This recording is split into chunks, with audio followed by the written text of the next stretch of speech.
अनंत करुणानिधि, वात्सल्य वारिधि, सिद्धांत पारगामी, धर्म के स्वरूप को स्पष्ट दर्शाने वाले वीतराग भगवान महावीर स्वामी को भाव से वंदन।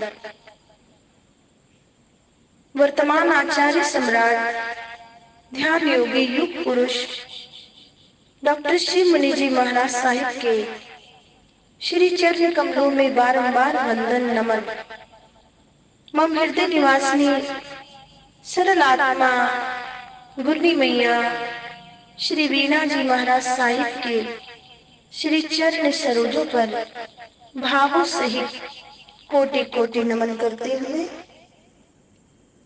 धर्म प्रेमी बंधुओं, माताओं एवं भावी जीवों, प्रतिदिन आप प्रवचन सुन रहे हैं और इस प्रवचन के माध्यम से मैं आशा करती हूँ कि आपको कोई ना कोई तो प्रेरणा शिक्षा प्राप्त होती होगी। माँ जिनवानी की कृपा आप सब पर बनी रहे और महापुरुषों की प्रत्येक शिक्षा भरी वार्ताएं आप सुन करके कुछ ना कुछ ग्रहण करें, ऐसी आप सभी के प्रति सद्भावना मैं साध्वी संचिता करती हूँ। कहा गया है, महापुरुषों की वाणी है, वस्त्र गंदा हो गया तो साबुन से धो लोगे। गौर से सुनना, वस्त्र गंदा हो गया तो साबुन से धो लोगे, लेकिन मन गंदा हो तो मन को धोने के लिए सत्संग है। सत्य प्लस संग, मन को धोने के लिए सत्संग है। सत्संग के साबुन से मन धुलता है। लोग मंदिर जाते हैं तो कपड़े बदल कर जाते हैं, आपको पता ही है। साफ सुथरे कपड़े पहनकर जाते हैं, लेकिन मैं कहना चाहूंगी सिर्फ कपड़े बदलकर ना जाइए, बल्कि अपना मन भी बदल कर जाइए। महापुरुषों की वाणी कहती है कि केवल मात्र कपड़े बदलने का ही कार्य आपका ना रहे, जाना ही है तो मन बदल कर भी जाइए। कारण कि प्रभु तुम्हारे कपड़े नहीं देखते, परमात्मा आपके कपड़ों को नहीं देखता है, वे तुम्हारे मन को देखता है, आपके हृदय को देखते हैं। और जब तक आप हृदय को साफ नहीं करोगे, तब तक शुद्ध भक्ति प्रार्थना साधना हो नहीं सकती। वे तुम्हारे मन को देखते हैं कि कैसा शुद्ध मन लाया है ये भक्त, इस प्रकार मन को देखते हैं। संसार में चिपको मत। जब भी हम कपड़ों में, अपने प्रत्येक प्रकार के सुखों में, आनंद में, सहयोग में ही सब कुछ मान लेते हैं, तो हमें एक दिन वियोग भी सहना पड़ता है। संसार में चिपको मत, ऐसा महापुरुष कहते हैं। चिपकोगे तो रोना पड़ेगा। चिपकू चेला मत बनो कि बार बार चमचागिरी करने की आदत छोड़िए। अपने आप को पहचानिए कि मेरी वैल्यू क्या है। मैं एक मनुष्य हूँ, मानव जन्म प्राप्त हुआ है, जिस जन्म के लिए देवगण भी तरसते हैं। चिपकू चेला मत बनो, संसार में रहो, संसार को मन में मत रखो। मिलना बिछड़ना ये संसार का पूरा नियम है। जिसका मिलना तुम्हें सुख देगा, उसका बिछड़ना तुम्हें बहुत रुलाएगा। संसार का संयोग वियोग के लिए होता है, महापुरुष कहते हैं, और ये सत्य कहते हैं। हमें इनकी वाणी पर पूरा श्रद्धा भक्ति से स्वीकार करनी चाहिए। संसार का संयोग वियोग के लिए होता है। संयोग में जितना सुख है उससे 100 गुना दुख वियोग में होता है। एक दिन ऐसा जरूर आएगा जिस दिन तुम उसे छोड़ दोगे जिससे तुम्हें स्नेह है, प्यार है, मोहब्बत है। जिस दिन तुम्हें उसे छोड़ दोगे या वह तुम्हें छोड़ देगा तो वो वियोग आपके कर्मों का बंध भी बन सकता है। हम भटक चुके हैं और जीवात्मा जब भटक जाती है तो कहते हैं किस प्रकार से भटकना। एक बच्चा अपने पिता की उंगली पकड़कर मेला घूम रहा था, खाने पीने खिलौनों की दुकान देख रहा था, बड़ा खुश था। अचानक पिता की उंगली छूट गई। अब रो रहा है। यद्यपि मेला वही है, दुकान वही है, पर रोता घूम रहा है। वे बालक बहुत रो रहा है और उस मेले में घूम रहा है। क्यों? प्रसन्न था, क्योंकि पिता की उंगली छूट गई है। इसलिए वह क्या कर रहा है? रो रहा है। बस संसार में सब वैभव हो, सुख सुविधा हो और धर्म ध्यान का सहारा और पकड़ ना हो तो कुछ भी नहीं है। और जो उंगली पिता की छूट जाए, जिस प्रकार वो बच्चा रो रहा है, ऐसी ही तड़प अपने परम पिता को मिलने की हमारे अंदर होनी चाहिए। इस विराट विश्व में मिथ्यात्व, आवृत्ति, प्रमाद, प्रसाय और योग, ये 5 ही जीव के भटकाव के कारण हैं। इनमें सबसे बड़ा कारण है मिथ्यात्व का। मिथ्यात्व के गहरे अंधकार में ये आत्मा अब तक भटकती चली आ रही है। उसे मार्ग नहीं सूझ रहा है कि मुझे कहाँ जाना है और कहाँ नहीं। गलत ढंग से सोचना, गलत तरीके से विचार करना, वस्तु को विपरीत समझना और सत्य के प्रति श्रद्धा ना करना, ना होना आदि आदि। यदि मिथ्यात्व है और इसी मिथ्यात्व ने आत्मा की बुरी दशा बना रखी है, बिना लक्ष्य के भटकने वाला जीव भी मिथ्यात्व ही है। भगवान महावीर वीतराग प्रभु के वाणी है। कहा है वीतराग प्रभु महावीर ने, साधकों तुम अपने आदर्श पर चलो, किंतु चलने से पहले अपनी दृष्टिकोण को सही तौर पर स्थिर कर लो, उसके बाद चलो।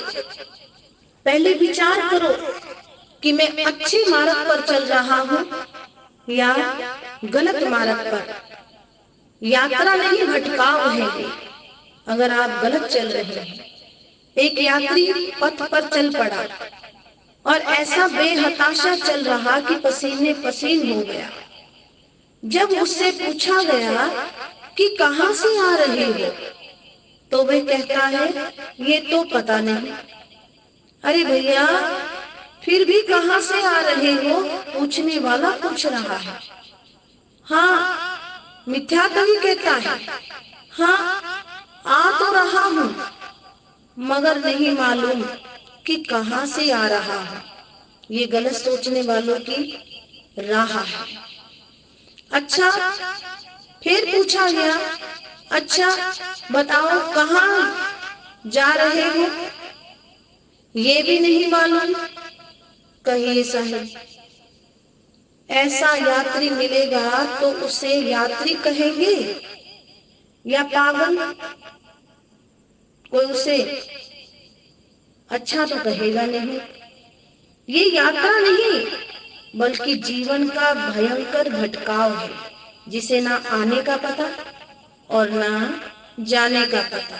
अपनी मंजिल का पता ही नहीं, अपने उद्देश्य ही नहीं कोई, तो ये महाभयंकर भटकाव है, जिसे अपने जीवन के आगे पीछे का कुछ भी पता नहीं, भान नहीं, अपनी प्रवृत्ति के उद्देश्य का ज्ञान नहीं, जो ये भी नहीं जानता कि वह क्यों यात्रा कर रहा है, वे यात्री नहीं है। अतएव भगवान महावीर ने कहा है कि अनंत काल से संसार में जो यात्राएं की, जीवन की ऊंचाइयों पर ले जाने के लिए जो प्रवृत्तियां की, यदि सम्यक दर्शन को पाए बिना ही की गई है तो ये साधनाएं नहीं कहलाएगी, ये तो केवल भटकना ही कहलाएगा। सम्यक दर्शन प्राप्त होने पर जीव को आगे पीछे का लक्ष्य दिखाई देने लगता है। आप सम्यक दृष्टि से पूछेंगे, पहले आपने मिथ्या दृष्टि से पूछा और कहां से आई कहां जाना है उसे नहीं पता, लेकिन आप सम्यक दृष्टि से यदि पूछेंगे कहां से आ रहे हो, तो वह उत्तर देगा संसार से आ रहा है, संसार से आ रहे हैं। और फिर पूछेंगे कहां जा रहे हो, तो सम्यक दृष्टि बोलेगा जाना कहां है, उस परम अहिंसा के द्वार पर जाना है, परम सत्ता के पार जाना है। मैं अभिमान के संसार से आ रहा हूँ और नम्रता के द्वार पर जाना चाहता हूँ, ऐसा सम्यक दृष्टि बोलेगा। आप पूछेंगे अभी तक कहाँ भटक रहे थे, तो वह सम्यक दृष्टि कहेगा, वे कहने लगेगा अभी तक काम, क्रोध, लोभ, माया, ममता, वासनाओं के अंधकार में भटक रहा था। अभी तक विकारों की गंदी गलियों में चक्कर काट रहा था। मैं संसार में ही घूम रहा था। संसार त्याग कर रहस्य पूछो। आप नरक, त्रियंच, मनुष्य और देव इन चार गतियों को ही संसार समझते हैं, किंतु जीवन को सही दृष्टि से देखेंगे तो पता चलेगा कि हमारे अंदर ही संसार है। कहाँ? हमारे अंदर जो वासनाएं है वही संसार है। मनुष्य गति ही नहीं, किंतु मनुष्य गति के निमित्त भी संसार है।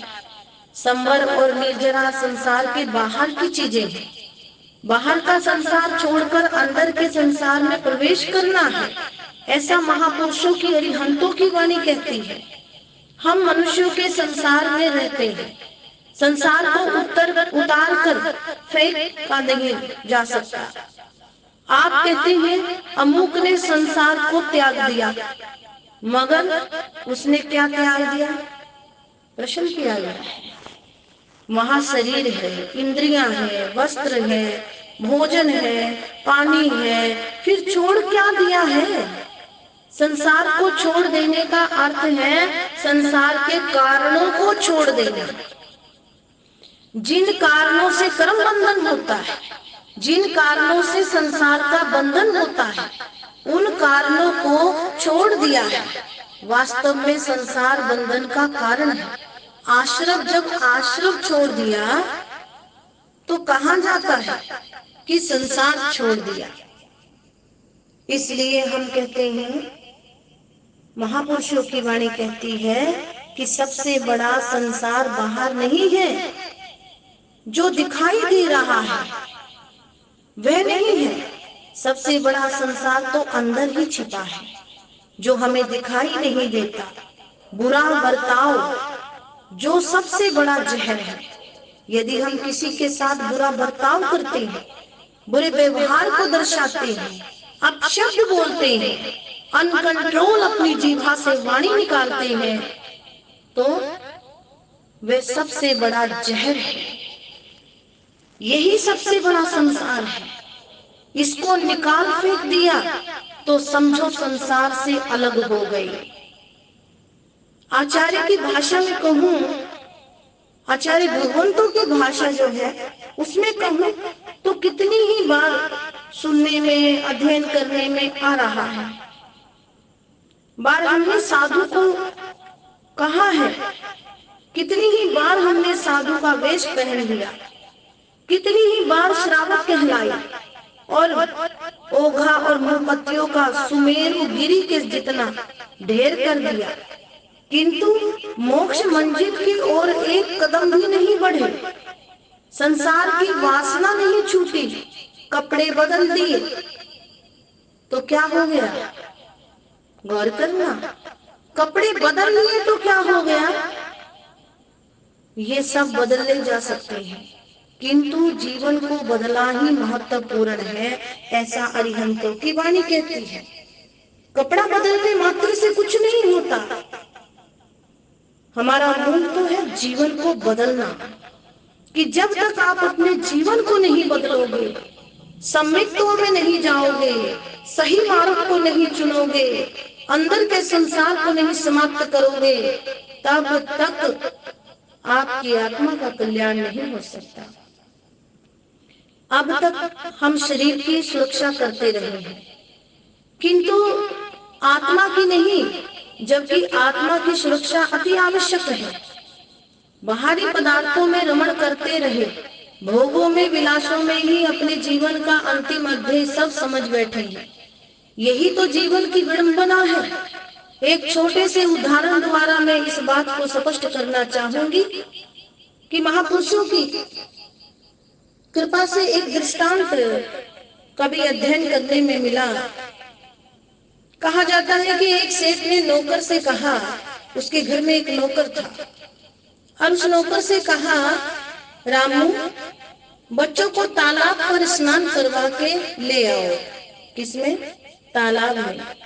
परंतु ध्यान रखना, बच्चे के बदन पर स्वर्ण के आभूषण हैं, गहने हैं, उसे कोई उठा के ना ले जाए।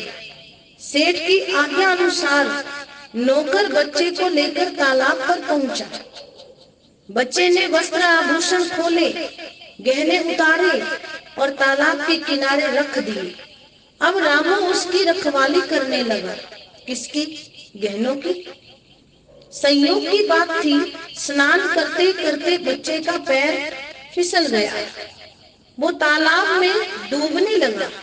बच्चे ने आवाज दी अपने सेवक को, रामू, मुझे बाहर निकाल, मैं डूब रहा हूँ। किंतु रामू ने बच्चे की आवाज की परवाह नहीं की। वे तो सिर्फ वस्त्र आभूषणों की तरफ ही निगरानी रखते रहा, बैठा रहा कि कोई इसे उठा करके न ले जाए, क्योंकि सेठ ने क्या कहा कि वस्त्र आभूषणों को कोई उठा करके न ले जाए। कुछ समय के बाद ही बच्चा पानी में डूब गया। क्या हो गया? उसकी जीवन लीला समाप्त हो गई। सेठ सेठानी को पता लगा तो वे सब दौड़कर आई और बच्चे को बाहर निकाला।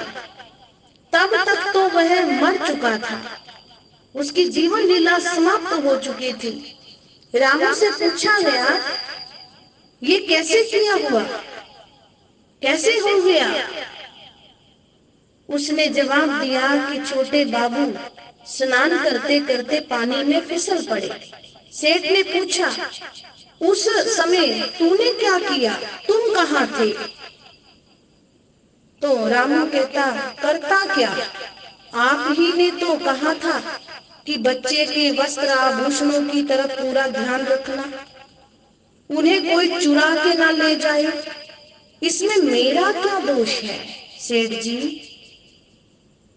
मैंने तो आपकी आज्ञा का पालन किया है। रामू की अज्ञानता भरे व्यवहार से सभी को बड़ा दुख हुआ। कैसा पागल निकला जिसने बच्चे की जान की परवाह न करके वस्त्र आभूषणों की रक्षा में ही लगा रहा। इससे बढ़कर और क्या मूर्खता हो सकती है?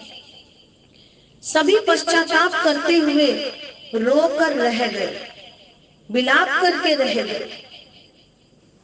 आज हमारी भी यही दशा हो रही है, संसारी जीवात्माओं की यही दशा हो रही है कि हम आत्मदेह की रक्षा ना कर शरीर की सुरक्षा में लगे हुए हैं। इसकी हष्ट पुष्टता में, इसकी ब्यूटी में, इसकी सुंदरता में, इसकी देख रेख में ही हम अपना समय क्या कर रहे हैं? व्यतीत कर रहे हैं। आत्मदेह की सुरक्षा ना करके शरीर की सुरक्षा में लगे हुए हैं। क्या ये उत्तम, क्या यह उस नौकर की तरह मूर्खता नहीं है? ये प्रश्न है। क्या हम उस नौकर की तरह नहीं सोच रहे? सम्यक दृष्टि जीव संसार में रहता है, खाता है, पीता है, सब कुछ करता है, किंतु आत्मा का हर समय ध्यान रखता है, कहीं आत्मा मिथ्यात्व के गर्त में ना गिर जाए। यदि एक बार ये आत्मा अपने मार्ग से भटक गई तो फिर उसका संभलना मुश्किल हो जाता है। अतः सम्यक जीव हर समय अपनी आत्मा का ही ध्यान रखता है, ऐसा वीतराग भगवान की वाणी कहती है। मानव जीवन शुभ कर्मों का उपार्जन करे, अशुभ कर्मों को क्षय करे, पुण्य बल से मोक्ष प्राप्त करे, यही हमारी लक्ष्य होना चाहिए। वीतराग भगवान की वाणी इसी प्रकार प्रतिदिन आप श्रवण करते रहेंगे। जय महावीर।